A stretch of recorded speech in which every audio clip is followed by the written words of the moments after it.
Cabine en images. Nous allons voir dans ce tutoriel que la cabine de conduite d'une locomotive dans notre logiciel de simulation aux apparences 3D n'est qu'un assemblage d'images 2D.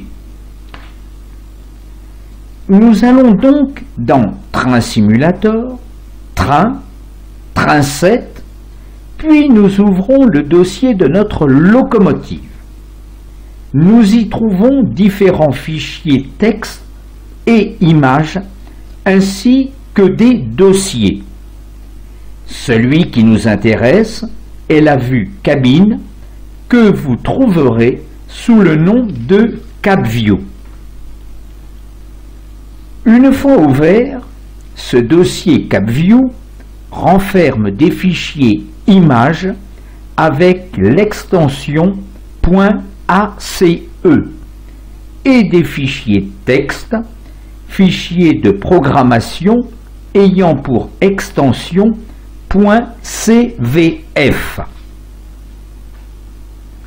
Vous ouvrez avec un traitement de texte le fichier .cvf et dans le paragraphe tr CabView file, vous avez 3 lignes qui s'intitulent CabView file associées à 3 images en .ace pour la vue centrale, pour la vue de gauche et pour la vue de droite.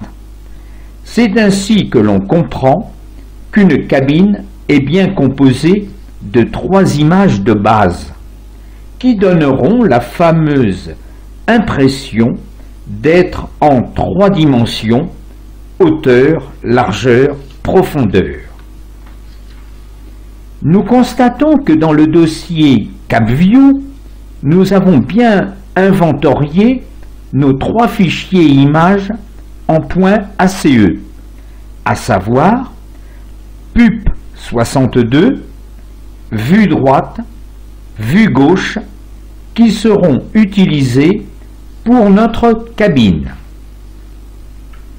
Mais ces fichiers images ACE vont s'ouvrir avec l'utilitaire TGA Tool 2 que vous devez posséder et qui vous permettra de les enregistrer dans un format .targa si vous voulez ensuite les modifier dans un logiciel de traitement d'images tel que Photoshop. Voici la vue centrale, PUP62.ace. Vous remarquerez qu'une couche alpha est présente.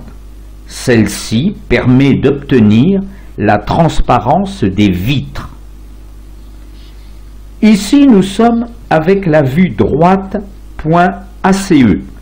Nous avons des indications sur ce fichier ACE 1024 par 768, 24 bits plus trans, compressed.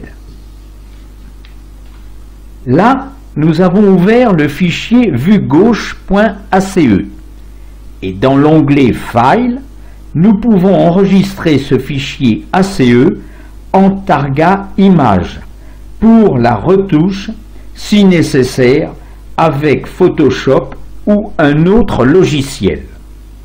Mais attention, si vous retouchez une image, vous devrez impérativement l'exporter en .ace avec TGA Tool 2 et conserver ses indications d'origine, à savoir 1024 par 768, 24 bits plus trans compressed.